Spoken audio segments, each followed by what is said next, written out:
Welcome to the AI for Career Success video overview by Curt Robbins, where we help you get smarter than your competition. Today, we're analyzing the article, Is the Use of AI Cheating?, which was written by Curt Robbins and published on LinkedIn on January 25, 2026. This piece really confronts a tension that many of us are feeling, and that's the growing stigma around using artificial intelligence in our professional work.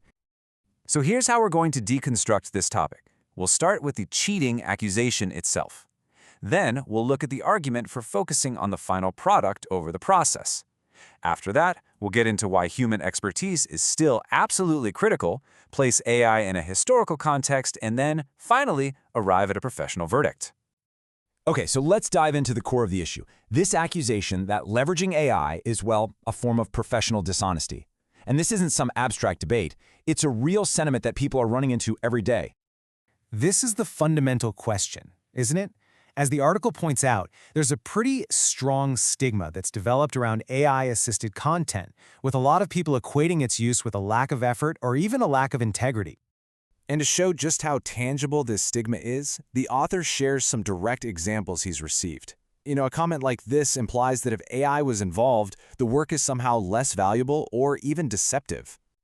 And you see, it's not just a one-off thing. This attitude suggests a pretty pervasive view that any involvement from AI inherently taints the work, no matter what the quality of the final outcome is. It's a pressure that can make professionals feel like they have to hide their use of these powerful tools. So how does the author counter this? Well, he proposes a fundamental shift in our focus.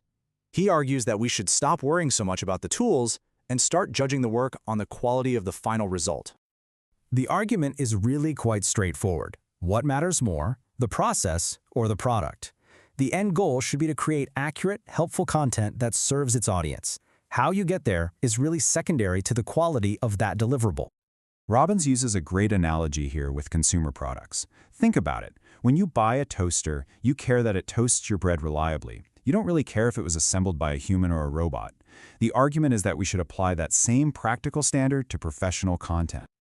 Okay, so if we accept this product over process principle, the next logical question is, under what conditions can AI be used effectively and ethically? The author is very clear on this. AI is not and cannot be a replacement for expertise. In fact, it's a tool that absolutely requires it. And this is such a critical distinction to make.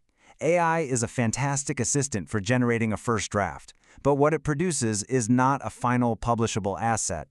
That output always requires a human expert to step in, to refine, fact-check, and ultimately own the work. The author gives us a perfect practical example.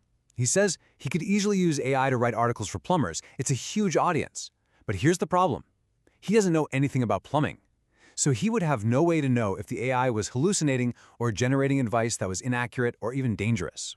So what this really shows is that using AI effectively is not a shortcut. It's a process that demands deep engagement and rigorous oversight from a subject matter expert. Without that expert in the loop, you simply can't ensure quality, and you risk your professional reputation.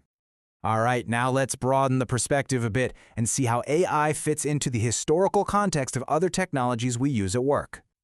When you look at it this way, AI starts to look a lot less radical. It really just seems like the next logical evolution in a long line of tools that we've adopted to become more productive.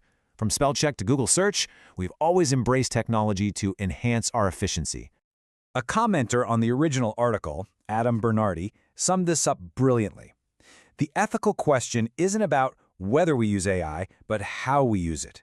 The expertise, the judgment, and the accountability, all of that still rests with the human professional. So this brings us to the conclusion of the argument. We've moved from that simple cheating accusation to a much more nuanced consideration of what professional responsibility really means in the age of AI. So here's the crucial takeaway. The debate isn't really about the tool itself. It's about the expertise, the diligence, and the mindset of the professional who's using it. The integrity of the final product still comes from the person, not the program.